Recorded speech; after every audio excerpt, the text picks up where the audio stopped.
제가 아이디어가 있어서 한번 써보려고 하는데 어떻게 써야 되냐? 다양한 방법이 있죠. 종이에다 연필로 이렇게 써도 되고, 윈도우 기본 프로그램인 메모장에 써도 상관없고, 심지어 도화지에 붓으로 써도 상관은 없어요. 그렇지만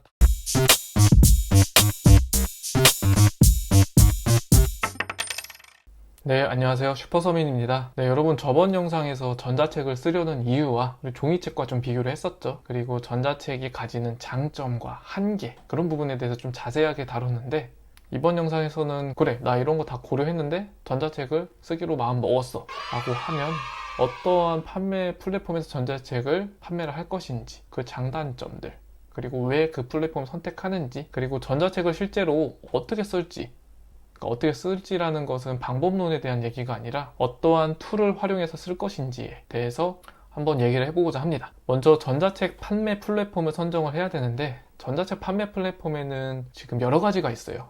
크몽, 타링, 오투잡, 해피캠퍼스, 이렇게 되게 많은데 성향이 다 조금씩 다르고, 그리고 그 규모가 좀 차이가 많이 납니다. 지금 먼저 크몽이라는 기업이 굉장히 많이 선점을 해 있는 상태입니다. 그래서 일단 PDF 전자책 거래 플랫폼은 방금 말씀드린 것처럼 여러 가지가 있지만 크몽과 타링이 대표적이고, 시장의 크기는 크몽이 압도적으로 우위에 있습니다. 그리고 판매 수수료는 크몽, 타링 둘 다 20% 수준이라고 보시면 될 것 같아요. 즉 10,000원짜리 팔면은 2,000원은 업체에서 가져가고 8,000원은 저희가 수익으로 가져올 수 있는 거죠. 굉장히 합리적이라고 저는 생각하고 있습니다.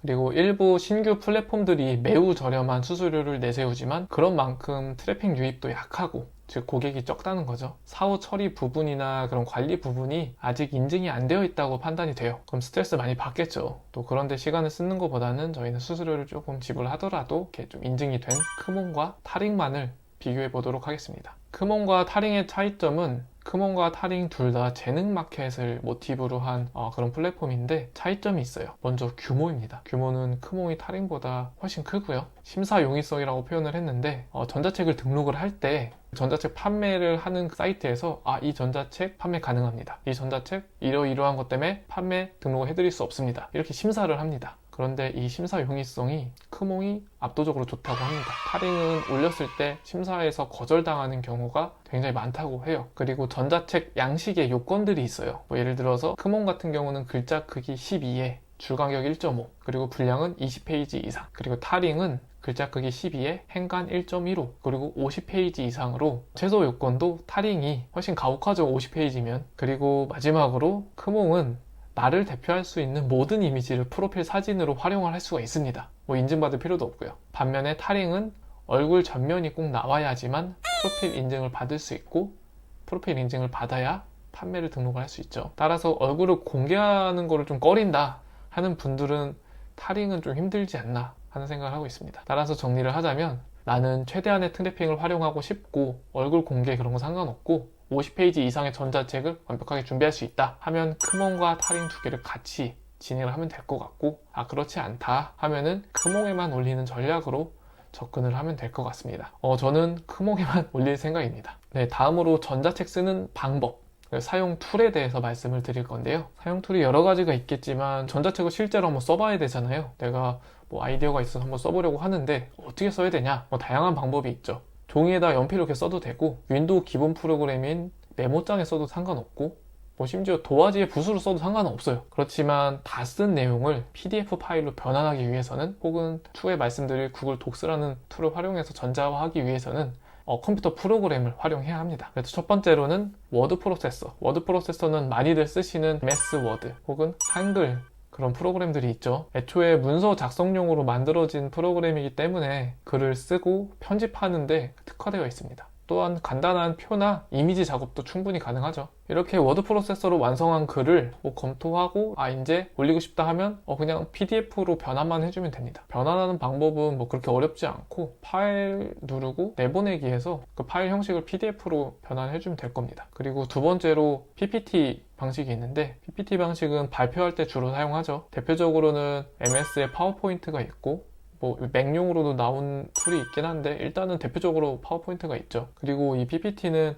발표용으로 만들어진 프로그램이기 때문에 이미지나 표, 그래프 등의 시각적 효과를 정말 편하고 극적으로 줄 수 있죠. 개인적인 생각으로는 전자책의 장점을 한껏 살릴 수 있는 툴이다 라고 생각합니다. 왜냐하면 전자책은 보통 노하우나 뭐 하는 방법에 대해서 정리하는 경우가 많은데 이때 이미지나 그래프 등을 좀 많이 활용을 해야 되는 상황이잖아요. 그때 자유롭게 편집할 수 있는 툴이라면 매우 효과적이라고 판단을 하고 있고, 저는 이 툴을 활용하려고 생각을 하고 있습니다. 네, 마지막으로 이 워드 프로세서와 PPT를 PC에 있는 프로그램으로 쓸 수 있겠죠. 보통은 그렇게 많이들 했죠. 저희가 여태까지는 내가 MS 워드, MS 파워포인트로 막 작업을 해서 파일로 저장을 해서 전달을 하는 방식으로 많이 했다면, 최근에는 클라우드가 많이 커졌잖아요. 클라우드라고 하면은 인터넷 상에서 진행을 할 수 있다는 겁니다. 대표적인 게 구글 독스라고 있어요. 구글 독스는 이 PPT나 워드 프로세서 작업을 클라우드상, 즉 인터넷상에서 해주는 서비스예요. 어떤 컴퓨터든 상관없이 그 구글 아이디와 비밀번호만 있으면 프로그램 같은 거 설치할 필요도 없고 바로 작업을 할 수 있죠. 그리고 가장 큰 장점으로는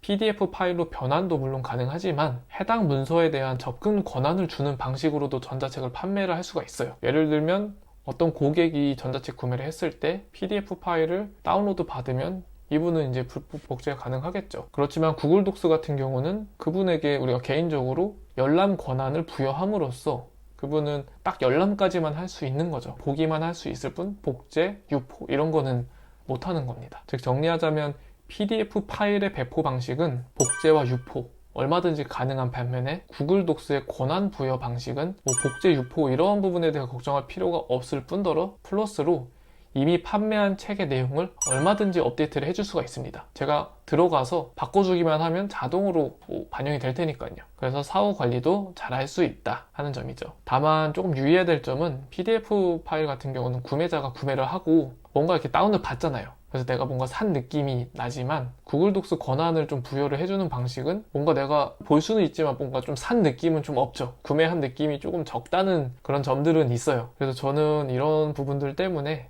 PDF 파일 판매 방식과 구글 독스의 권한 부여 방식 중에서 고민을 하고 있습니다. 이건 개인의 기호에 따라 좀 다를 것 같아요. 네, 오늘은 이렇게 전자책을 실제로 쓰기로 마음 먹었을 때 어떤 플랫폼을 활용할 것인지 그런 좀 비교를 해봤고, 그렇다면 어떤 툴, 어떻게 우리가 원서 작성을 하면 좋을지에 대해서 툴도 한번 알아보았습니다. 그럼 이제 저희가 실제로 주제를 선정하고 제목, 목차도 만들고 글을 쓰고 표지 만들고 이런 것들을 해야 되는데, 그런 부분들에 대해서는 다음 영상에서 다룰 거고, 지금 제가 저번 영상부터 이렇게 다룬 내용들은 좀 개략적으로 이렇게 뼈대만 잡는 식으로 말씀을 드렸는데, 저는 지금 의사결정을 하기 전에 정보를 수합하고 취합한 부분들에 대해서 좀 소개를 해드리는 정도이고, 실제로 이런 정보를 토대로 글을 쓰고 편집하고 이런 부분들을 자세하게 한번 보여드릴 예정입니다. 일단 오늘 여기까지 하고 다음 영상에서 기획하고 글 쓰고 하는 부분들에 대해서 한번 다뤄보도록 하겠습니다. 네, 고맙습니다.